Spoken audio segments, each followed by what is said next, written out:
Hi, I'm Tim Draper. Here we are at Startup Hero.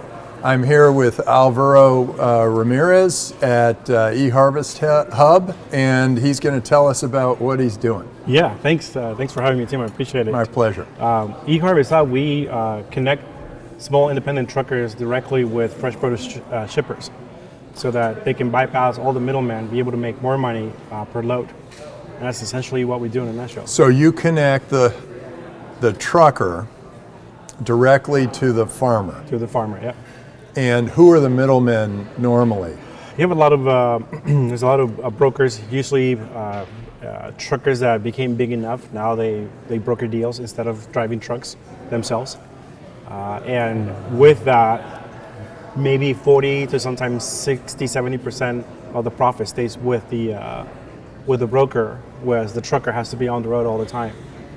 I see. So, and this is a way for a trucker. Does it also make the truckers more efficient? Do they, like, if a trucker's in St. Louis and the harvest is in Baltimore, you need the truck in Baltimore instead of the one in St. Louis, right? Right, yeah. So do you work a whole logistics thing? Yeah, there? it's almost, if you think of it like an Uber in that sense. We connect the closest truckers to the available loads.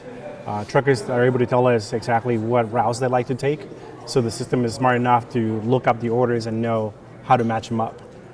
Be able to do multiple loads at the same time, but makes them more money in one delivery. I see. So do you organize that for them? Do you tell them, hey, there's a half a load here and there's a quarter load here and there's we do another quarter load, and if you pick this one up here in Dallas, you can get this other one in Houston, and then you can keep going to New York? Yeah, we can actually, the biggest problem that truckers have is that they don't have direct access to loads. And they like to be able to make more money per load, make less deliveries because they'd rather be home more time than on the road. Right? So the system essentially can do all of that for them and basically manage their business so that they can just do their deliveries. We're able to tell when we can combine loads, so the system knows how to do all of that. And at that point, all the shipper does is, here comes a farmer needing a trucker, they'll hire them online, and on our app, the trucker will get the request to accept the load or not. Those requests are actually based on the rates that the trucker sets. We don't set rates. They do that themselves. We just take flat fees for connecting them. And you then find the best rate, though, for the farmer to get the food from one place to another? Correctly, yeah. One of the biggest problems of moving food right now is that between the farmer and the grocery store, that food will zigzag 7 to 10 times between brokers. It will what? It will zigzag 7 to 10. It will exchange hands. Oh, zigzag. Yeah. Oh, okay. And what we're doing is skipping all of that, so make it streamline it. Makes and it's still the grocery store that ends up paying the farmer directly, right? Right. And so the grocery store pays the farmer for the food, and the farmer also pays the shipping to get to the grocery store? In some cases, yeah. Sometimes they are in charge of it, or the grocery store will pay for it. But whomever it is, we can connect them directly with the trucker.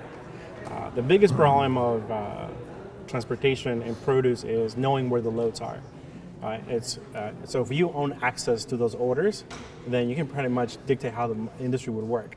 And we're able to do that because we give farmers a marketplace where they can interact directly with the retailer, so we can see the orders. We'll have the ability to be also predict the orders in advance so that you can leave a lower cost of shipping. Because what truckers want is they want consistent business and they want it secure. So you can actually lower that cost. Are you coming at this from being in the trucking industry or the farming industry, or what? How did you get this started? I actually got started because I had a friend that was a produce buyer, and his problem was sourcing product. It would take him manually 3 hours on a daily basis to try to find the right product. And in the middle of that, we got a call from Walmart, because Walmart wanted to sign up and buy from smaller farmers, and that really piqued my interest.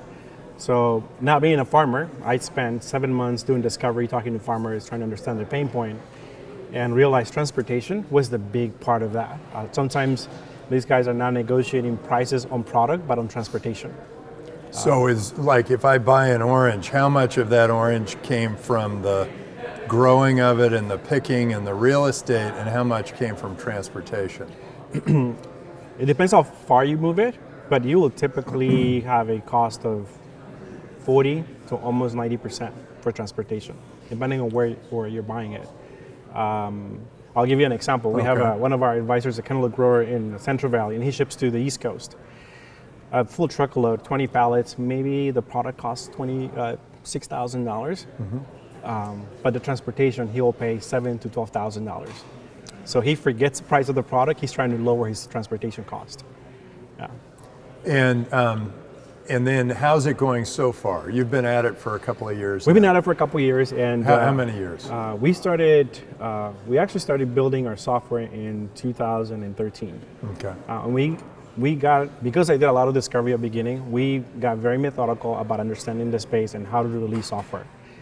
Farmers. Are you the programmer, or do you have? No, we have a team. One. We have a team of engineers. Yeah, and what we developed first was a traceability software, because of food safety. Now you got to track your food. Transportation is also part of that. So we provide farmers that software. What was neat about that is that it collects a ton of data for us. It tells us everything about their production, who their buyers are, but more importantly for us, it tells us who are the truckers in the space already doing this job. So our acquisition cost goes down. Once we did that, then we said, okay, let's go ahead and build a marketplace. That now we can see what the orders are coming in and going, and then be able to connect the trucker. So this is the first month that where you've had the whole package. Yeah, the whole package. Yeah, this is our first month. Last year, our farmers shipped out about 7,000 orders using our system. They manage their orders. This year, and how much does that all add up to? In how much in revenue to the farmers, and how much in revenue to the truckers, and how much in revenue to you? So how are you making money? So the way we make money is we charge flat fees per transaction. So farmers pay us $3 for every order they ship. So once that truck is loaded, farmers invoice, and so do we, $3 per order, regardless of the volume of the order. That's really good for farmers. With farmers, you have to earn their trust. They're people that have been in business for a long time. They want to make sure you're going to be there a long time with them. So we are able to earn that trust.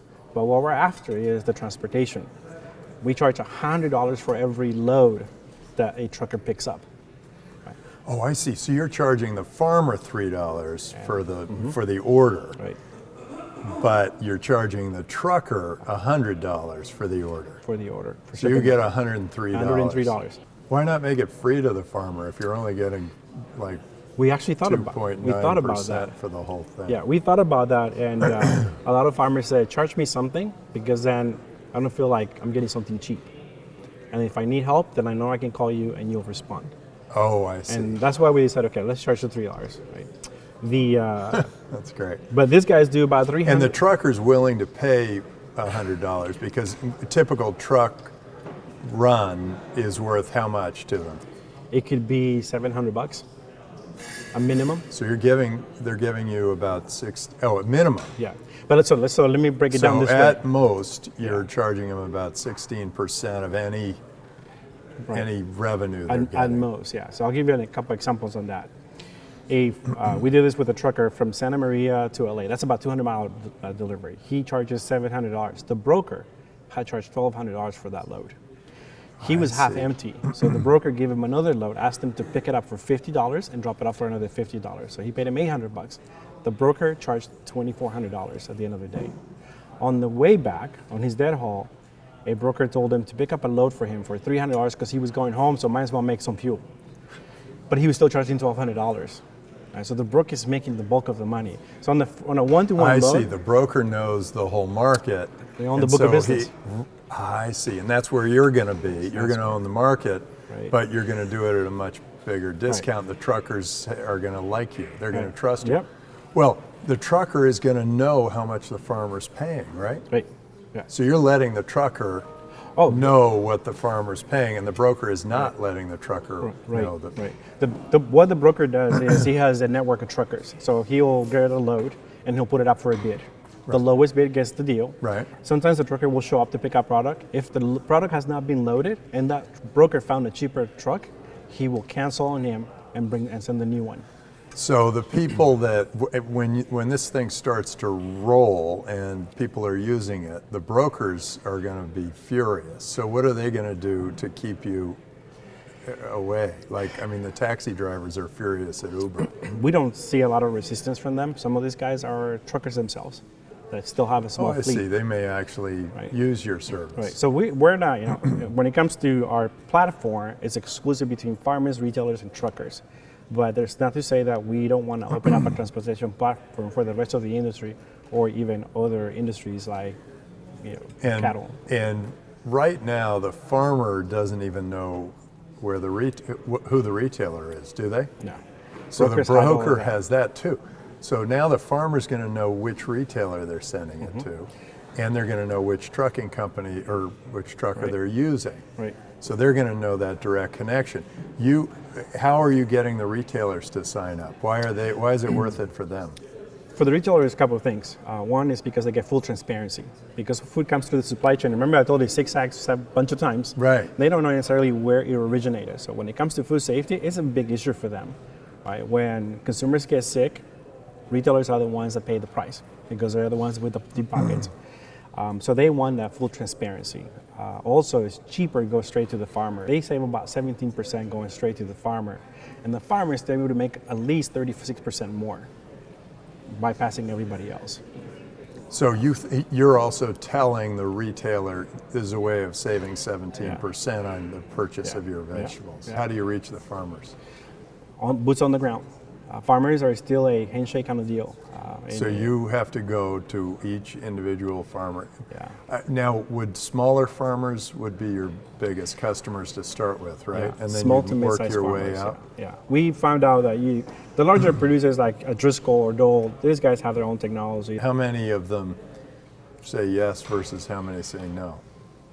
So far, every farmer that we've talked to has said yes, because when they look at how much they can do with the technology, from tracking their product to managing their order, doing inventory management, and now be able to reach their buyer all electronically, for $3, and that's a big sell to them. Is that we only charge them when they invoice, because that's how they do business. One of the biggest pain point with technology and startups especially is you guys charge me up front, and you don't care if I made money this season or not. I didn't want to do that model. I wanted to show them that we do care about them making money. So when they make money, we make money. Yeah.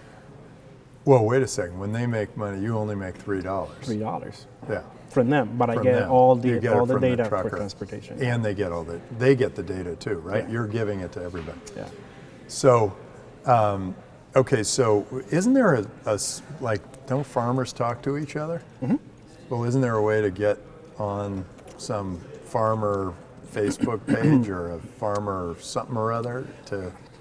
These guys are kind of old business, they're old school how they do business. What we do is when we go to them, we ask them for a list of names. So who do we go talk to? When I was doing Discovery, Names of truckers. Farmers. We get names Oh, of other farmers. farmers. You ask for truckers and farmers Yeah, from them. yeah. Their trucker information comes every time they have an order. They have to enter the trucker information in the system, so that we can track that product. Are they reticent to tell you who the other farmers are or who the other truckers are, who the truckers are that they use? No, with other farmers, they actually tell us who they are. They're in that way, they're pretty helpful with each other. If they find something that's good, they'll tell everybody else. On the transportation side of things, they give it to us because they know it has to do with food safety. So we just help them keep all the records in the event of a recall. And you're going to do ranchers too, or are you going to have Eventually, meat and? transportation for meat is a big deal. It's a big problem, and we can solve that too. We're focusing on produce because it's huge. California produces 60% of produce for the U.S. Oh, I see. So if you get all of California farmers, you've got a pretty good thing going. If the total market for California mid to small farmers is about 70,000 farmers. If we look at an obtainable market of about 13,000, that could potentially generate $5 billion plus for us. For you or for us? Really? For eHarvestHub, yeah. When you look at the U.S. market, What's the cost of all the trucking to take all the vegetables everywhere? you're looking somewhere around, I think the last number we looked at was about close to $720 billion in transportation. Whoa, that is it's big. amazing. It's a big industry, yeah. So, okay. So then so you got the farmers, that's definitely your way to get in, and then they'll get you to the truckers. How do you get the retailers? If you can aggregate the volume, then we'll come shop. because aggregation is our biggest problem. That's why we don't shop from farmers, because they don't have enough volume on their own. But our marketplace does all of that for them. So once we have the aggregation, then it's easier to go to them. Now, do you think it makes sense to be completely transparent to the retailer? I mean, I understand being transparent to the farmer with respect to the trucker, but what about the retailer? Don't you want to sort of be the one with all that information, the way the brokers have all that information? Yeah, we don't necessarily share everything with everybody. So if a retailer is paying for transportation, the system tells them, these are the truckers available for this route. There's no way to contact them but through the system. So you have to hire them online, and the trucker has to accept on their app the load. And now, are other people doing this? Do you have competition? We do have competition. There's a lot of competition in the transportation space. Obviously, it's a big... no, but other people that are sort of Uberizing this farmer to retail? We do. There are a couple companies startups. We don't know much about them other than they're just doing transportation. The problem they'll run into is what we found at the beginning, is that if you don't own the load, you can have a list of truckers that will go somewhere else because business is not there. There's a couple other companies in the East Coast that are doing something similar to us. Their challenge, I know one of them has something very close to what we have, but they claim to have transportation, but they don't, because they reach out to us trying to tap into our transportation platform to access truckers. Also, all the farmers are here, so you farmers have are a little here, bit of an advantage. Yeah, we do. So wait, who was the engineer who designed and developed the... So we have a team. My co-founder, Platform. Jose, it's a supply chain background. He was part of the team that helped build the supply chain system for Walmart e-commerce 10 years ago. And then we have a team of engineers. Our lead engineer was here in the States. We have a team of engineers, young engineers in Nicaragua, that did the bulk of the work. So we did desktop, iOS, and Android platforms.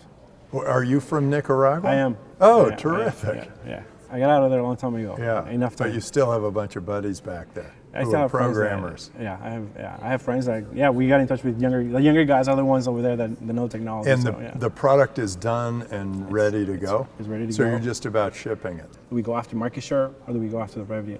Knowing the space, going after the market share made more sense, because if you do business with the farmer, they'll do business with you for a long time. Yeah. And it's the same thing with the trucker. And so we decided, okay, let's build technology that makes sense for them so that we can get consistent business out of it. And all of our farmers, the neat thing about... So you've been giving it away for a while? We've been giving it away. What we've seen is the way we released all our technology and the steps we did it, we got 100% adoption. Not just because it was free, because it was user-friendly. Our goal this year is to generate 720,000 transactions and convert... Wait, 720,000 transactions? And that's... Times 100? Times 100. Wow. Yeah, and so you're thinking you're going to do $72 million in It's possible. It's possible. I'm being more conservative and saying, okay, let's convert 10 to 15%. Oh, of that yeah, into that's if transportation. everybody converts. If everybody did it. Well, if they don't convert, though, then they don't get to use the platform anymore, right? If they don't use a transportation platform, the neat thing about the transportation is that even if we know on average, is there farmers, anything they would use before? Yeah, farmers can use They our can marketplace. use something for free. They can use our marketplace, yeah. And that's the marketplace for what? To buy and sell produce. So To each other. Yeah, or where Safeway would come in and buy product from them. Yeah.